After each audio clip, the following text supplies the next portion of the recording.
Hello and welcome to Read Read. Today I have a quick video talking about a short but I think very impactful book, Intimations by Zadie Smith. Zadie Smith is an author who has interested me because I read White Teeth, I loved it a lot, and I made, I think, a pretty long video on it. One of the ones I'm kind of most happy about. I kind of just wish I didn't film it at night, but anyway.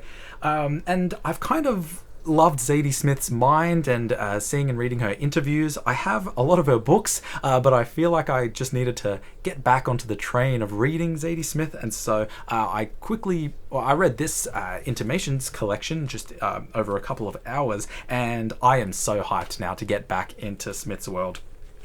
This collection is just a series of about 6 essays that she wrote in the first half of 2020, and what I like about it is that she's sort of captured and conveyed a lot of the feelings that a lot of us had during lockdown in a really quick period. It's the sort of book that I could easily imagine these essays have been written 2021 or like late 2021 for after people have we moved through the virus and lockdown, and we picked up the pieces again. But for Smith to really accurately convey a lot of the feelings that we had, and the book, I believe it didn't even, she says in the introduction that the year wasn't even halfway done by the time she'd written these essays. I think that's a real testament to just how perceptive she is, and I just want to give a couple of examples of what she talks about. So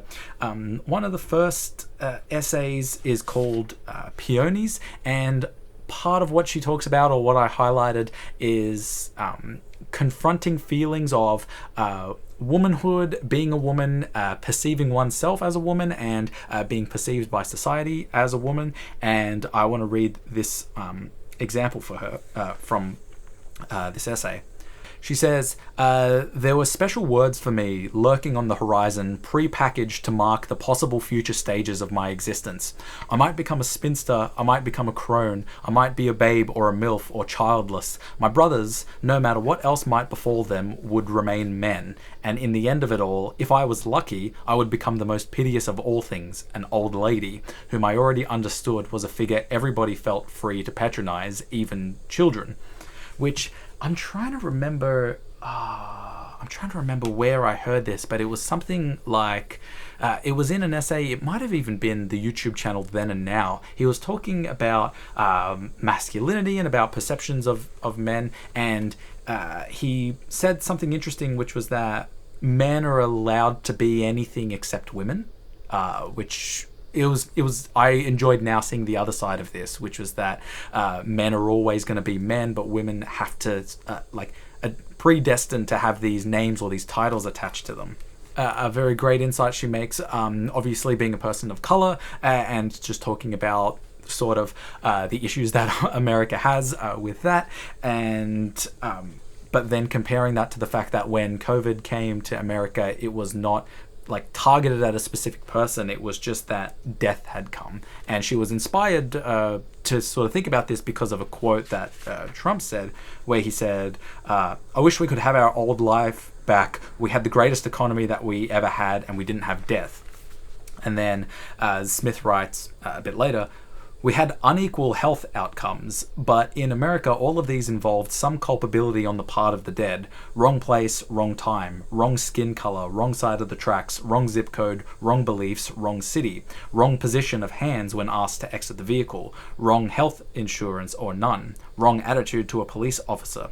What we were completely missing, however, was the concept of death itself, death absolute, the kind of death that comes to us all, irrespective of position.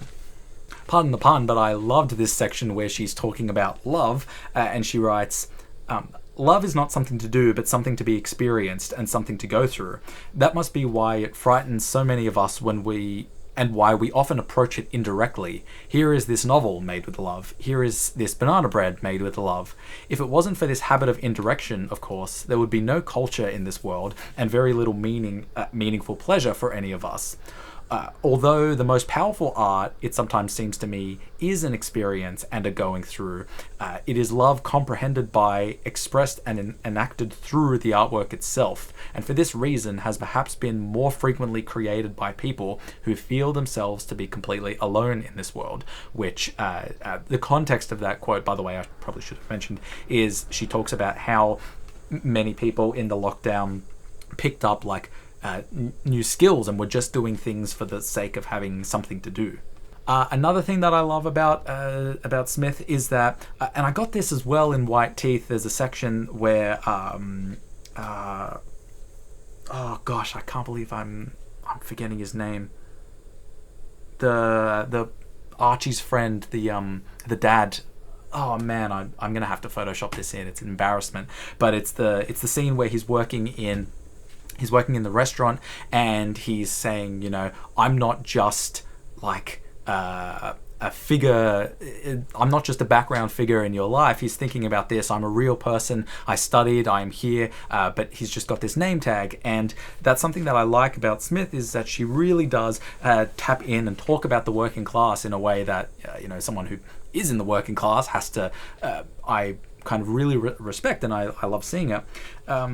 She, in this kind of long-ish section, actually I'll read just a part of it. She, I think, really brilliantly encapsulates just this idea of people who have small businesses who basically just started to see it going down as soon as lockdown happened. The context is that she's talking about how she would go to a regular place to get a massage, and the masseur, is there a gendered male female for a person who gives massages? But the person's name is Ben, and she writes, she's talking about how much money they need to make in order to keep it running, and she goes, it's high enough that even when the nail place was 2/3 full, sometimes I would walk past and see Ben standing anxiously by the hairdryer, looking out on the street, his optimistic face transformed from the cartoon I thought I knew into a stern portrait of calculation and concern,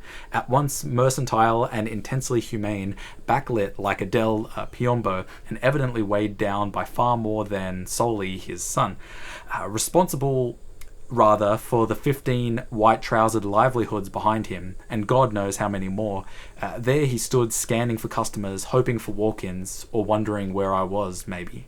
Which, yeah, I have a really clear memory as well of being in lockdown and walking through the city of Parramatta, and just because I was going back to work and there was just no one. It was like a week or two before people started going back to work, and with still limited, limited allowance.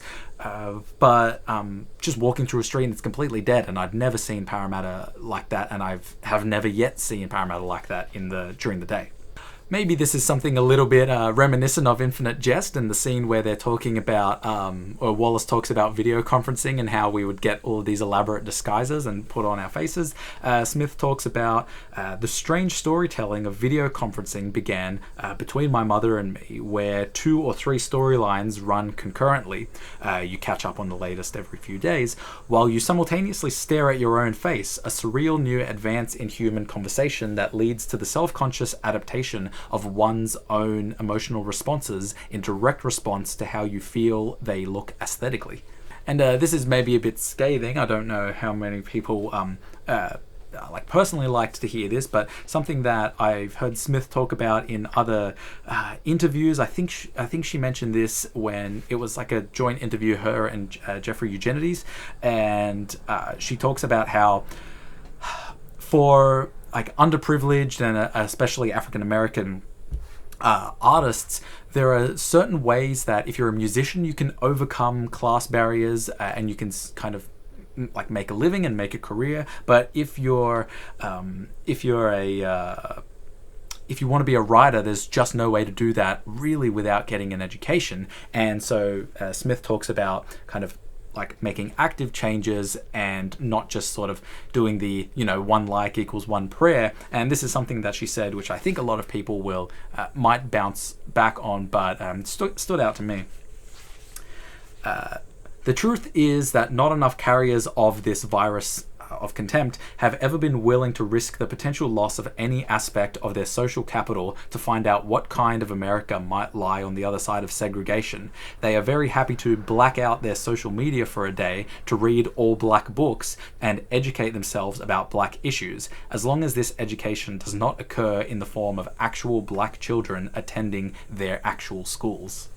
And yeah, so I hope I kind of conveyed, I left out, obviously I don't want to just talk about everything that's in the book because I do want you to go and read it. They are a really touching personal set of essays that at times felt like they were drawn from just kind of personal diaries and journals and whatnot, especially when she talks about her neighbors and talking about the titular essay Intimations, where she just lists sort of 24, 25 people and extracts talks about the key extracts or ideals or philosophies that she got from them.